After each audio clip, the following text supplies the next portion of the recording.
And then there are neighbor relations as well. So when it comes to handover, there's nothing but it is like one base station to another. So for that, we need neighbors. We need to assign the neighbors to each other. So we need to, once the mobile is moving from the network coverage area of one base station to another, then the mobile needs to understand, the mobile needs to have that database already in its fed to it via the signaling messages. So once it is moving from one operator to the other, it needs to understand which neighbor it should hand over to. So that is why this analysis also has to be done. So this is done via RSCP, ECIO. These are the various parameters when it comes to the 4G, 5G drive testing. RSCP stands for Receive Signal Code Power. ECNO is energy, chip energy based on the interference or noise. And then there's RX level, RX quality, which is of course in everything. Like in GSM also, the level is very important and quality is important. In 3G and 4G, it is called RSCP. So this is the received level and this is the quality. So usually when there is poor neighbor plan, then we need to focus on the rollout areas. We need to give them the updated neighbor plans and also we need to fix these up and then give the operator back our observations after the benchmark. So now, yeah, I'll discuss about some real case studies and some give you some examples as well. So if you are comparing 2 3 operators, how would you get out of a drive test? We are talking just drive test based example. So you can say these are the drive test plots from the first report, first operator. So like I had given you, I had given you the country snapshot and then I had given you cluster snapshot. So if you see here, there are a lot of, like you can see KNP 1 2 3 32. So these small things are the sites. These are the roads. I haven't, there hasn't been we haven't focused much on this, but we can zoom on this as well. So if you zoom, you'll just come across that these are nothing but roads, and these are the different sites in, say, an area. So this is how you have driven. The drive tester has basically set up the whole kit in his car. He has had the mobiles and all, and then he has gone across all these lanes and then he has collected the data. So this data is basically the level. So in this you see the samples. So actually you need to show the samples as well, but the samples are going to come in the last, wherein we are going to know what are the good samples. So as you know, level is basically the farther the worse. So 0 to 65 is the best level. So you see most of it is good, but then there are pockets where there is bad. So this is what we are going to benchmark one thing with the other. So now operator one, as we see, so this is the takeaway from this plot. Operator one has some issues in this area. So we'll probably see in the further section whether operator two has the same issues or not. So this is how you benchmark one against the other. Now you got the level of one operator in one specific area. So the next thing is the quality. So quality as well, the lesser the better. So 0 to 6 is actually good quality and then 6 is bad. So you see most of it is green, but then there are some quality issues as well. And I mean, if we talk about level and quality, there is always a trade-off. It's like you can't keep the pie and have it as well, they say. So either you get good quality or you get good level. So but then how do you balance out both is the most important thing when it comes to network optimization. You got to optimize, you got to give the subscriber just enough level and just enough quality. So as we can see, there are areas, say this KNPT 100, the level is also bad and then the quality is also bad. So probably we are like finding some sort of a connection here. So there are genuine issues here which needs to be fixed. So all these are the part of the observations which we need to go back and give it to the operator. So this is the level plot, this is the quality plot, and then this is the speech quality index. So how is the quality of the speech? I mean, like just now Anvadia said she was unable to hear. So probably we had some speech quality issues. So this is the parameter. So speech quality, the better is again in the green. So that's why these are the bad areas. So like we can see, there is KNPT. This looks like the troublemaker, really. It's very clearly visible. There is a big red patch here when it comes to level, when it comes to quality, and also when it comes to speech. So the same way we need to do. So this was for one operator, say X, say Airtel Bharti Airtel. Then we come to the second operator.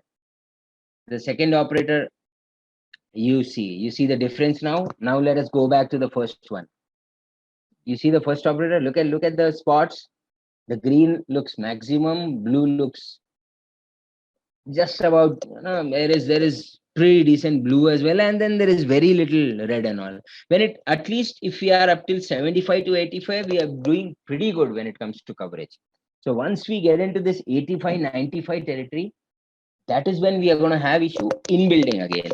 So if you are on a street, if you are on the road, that is why people say, right, whenever you don't get coverage, you go out of your home.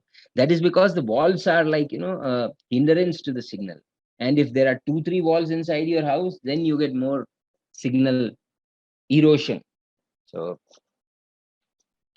so now, yeah, coming back to the comparison of the first operator, we see more green and little bit of blue, in fact, and more blue, say. But then when it comes to the second one, I just don't see any green. I just don't see any green here. So we have like really bad coverage. So this is how you benchmark. So now you got the good idea, I guess. You got the idea that the first one is much better than the second one. You see, there is so much red, there is so much blue. It's all over the place, basically. You see all kind of color coding here. And then there is, this area is absolutely pathetic. You are not going to get any signal here. This is going in the pink and red zones. So inside the house in this area, for this operator, say if there is a Vodafone, he will have a lot of trouble, and there'll be a lot of customer complaints in this area. So there'll be complaints here as well, yellow zone. But then his quality looks decent. But here, here there are quality issues as well. There are level issues, there are quality issues. So this whole pocket is a big problem. And overall, everything is a problem. You see, there are problems here, there are problems here. So even a layman or a non-technical person can give a pretty decent idea. But then we'll have to again zoom in. And then there is different level of analysis which needs to be done. That is not part of benchmarking. Benchmarking is just give them the picture. You are giving the different operators a clearer picture of their network and giving them a view of how their network looks like.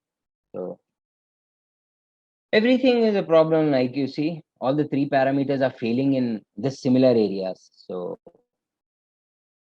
as we see right now, between 1 and 2, one fairly looks clearly and fairly looks the better operator when it comes to coverage as well as quality. So now let's come to the third one. Yeah, this is somewhere in between. You see, a lot of green, but then it has issues elsewhere. The second one did not have issue here. It had issues here. But then the third one has issues here now, and is okay here and here and here. Best of the 3 now when it comes to level, especially quality. Again, yeah, see. So wherever it's a common phenomena now, we can see. Wherever there are issues with the level, there is issue with the quality as well. This happened in the first operator, this happened when it comes to the second operator as well. You see, here, here you had bad level, you had bad quality, you had bad SQI as well. The same, I am sure, is going to repeat here. There is bad level here, there is bad quality here, and then there is okay. So the speech quality index is a bit better here. But then the SQI is bad at different places. So just a novice can also clearly interpret that the first operator is winning fairly. So yeah, like in India, I mean, on the field, if you say Reliance is giving good data throughput nowadays, but then Airtel always says it is the best. Vodafone has been lagging behind a bit over the last few years, but then it's basically always a tussle between Reliance and Airtel when it comes to coverage as well as throughput. So I haven't mentioned throughput plots here. I have just given you a level and quality plot. so that you understand the basic of benchmarking. So the same way there can be XYZ 20, 30 plots as well. This is just we are focusing on the level and quality. So then you could go for throughput, you can go for setup success rate, you can go for various other parameters, but everything would be plotted in the same way, more or less, when it comes to the drive test part. Or if you are talking about the OSS KPI, then you will get the site wise. So this site, say this site, we can analyze the various parameters of accessibility, retainability, and throughput. So that you can give in an Excel as well, just Excel spreadsheets and PowerPoints. So that, so these are the overall statistics you see. Like I said, you see more than 65%. Customer one was at 80%. So you can see how he is winning the first. It's not about winning or losing, but it's just that his coverage is the best. 81% of the samples were at 65%. The second one was very bad. It was like horrible. It's 32%. And the third one was relatively okay. So if you are doing a level-wise comparison, the first customer is the best, the second one is the third customer, and the in between one is the really bad one, because he has all his samples are in the 75 to 85 range, and only 4% of the samples are in the this is the real bad range. And when it comes to quality, you see again he 85% was the first customer. The second customer had decent quality actually. So his quality is not that bad. When it comes to coverage, his coverage is bad. But then when it comes to quality, he's doing a bit better. So you get an idea from this slide. These are basically the statistics which are calculated. So based on these graphs and based on these values, you get the statistics as well. So this is the summary of those statistics. So level is good for the first one, not so bad for the third operator, but really bad for the second operator. Quality pretty much the same, but then the third operator seems to be lagging behind here. And SQI again, you see, good for the first one, and it's pretty much neck and neck. It's more or less the same. So this is eventually the template. This is eventually the final output which could be presented to the customer. And then, of course, if it is the first customer who has done this benchmarking exercise and has paid somebody, then he'll be really happy looking at this data. But then it's always an improvement. So, but the second and third one have done this, then they have a cause of concern and they need to worry, and then they need to fix up all those pockets and issues wherein they have bad level and bad quality. So hope you guys have got a good basic idea of how the benchmarking works from all these live case studies. So yeah, I mean, whatever courses that we are, this was just a very small part of the big course gamut that SkillLink is offering. So once you join the SkillLink webinars and once you join the courses of SkillLinks, then you will be, able to do a job of an RF drive test engineer. So the person who collects all this data on the field is a drive test engineer. So the drive test engineer would collect the data, he would load the data, and then he can even analyze, do a basic first cut analyze. Like I have given you the analysis already. Like when you are doing a benchmarking, he can also prepare a report and all. So you can be a drive test oblique a report creating personnel. So then you can do an RF optimization job as well. So once you collect this data and you have seen where the pain points are, you need to, do a lot of network adjustments. You need to do network fine tuning on the physical level as well as on the network level. You need to tune the network parameters. So that is the job of a optimization guy. So that is where you are an optimizer. Then a network engineer is like a generic job role wherein you can do a bit of planning and bit of optimization as well.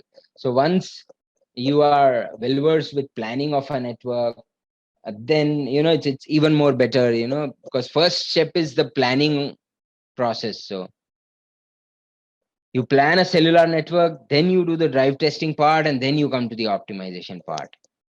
These are terminologies actually from different companies. So nowadays, people like TCS, Wipro, IBM have also joined the fray for wireless.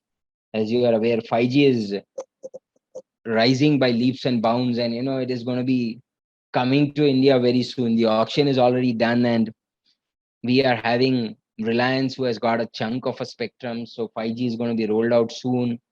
So Reliance, Airtel are looking for their partners, the OEMs, the equipment manufacturers, and also the service integrators. So that is where IBM, Wipro, and TCS come into play. So they give you a title of network consultant.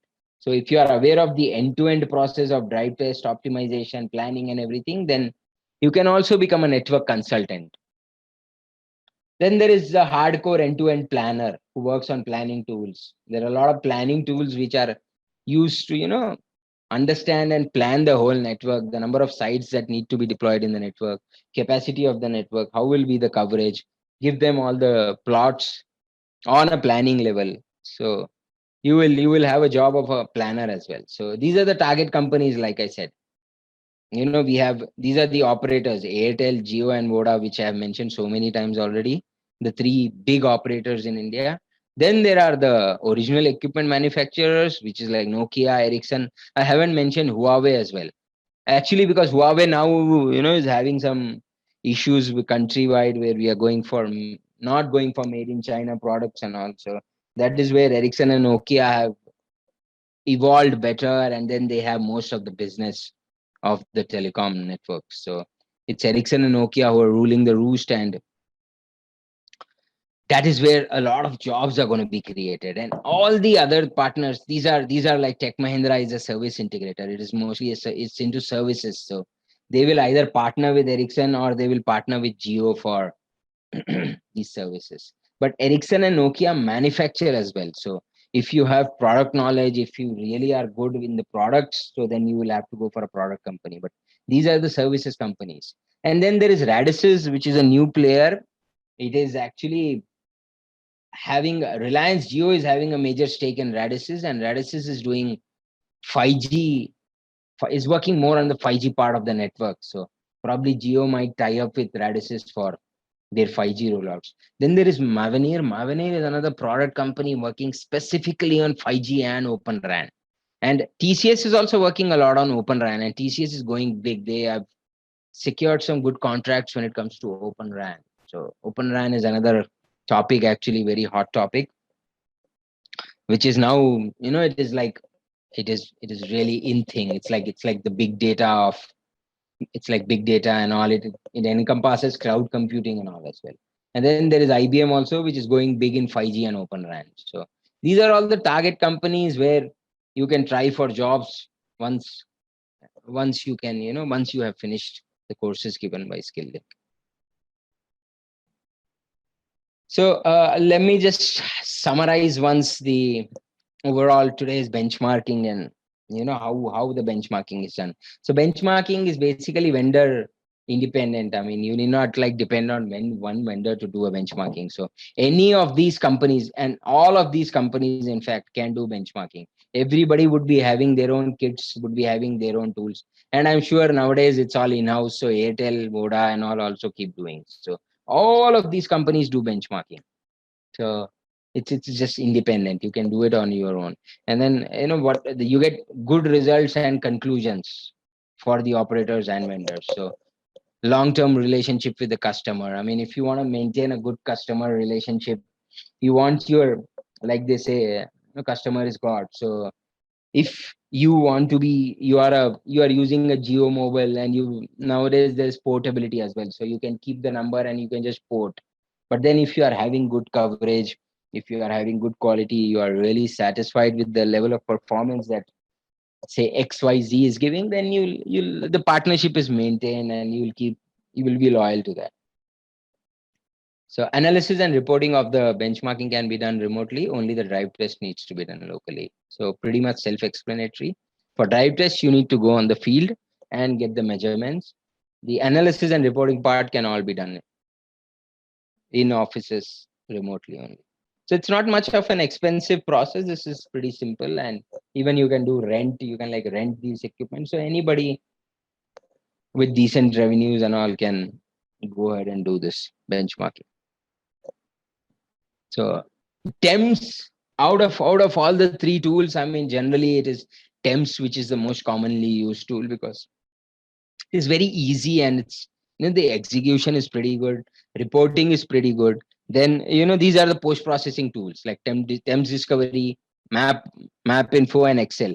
This is where you process this data which you are collecting from the Temps, and then you make the output. So comfortable data storage, flexible service delivery, and Ascom is the company which owns Temps now. So it's a very simple architecture, like it's mentioned.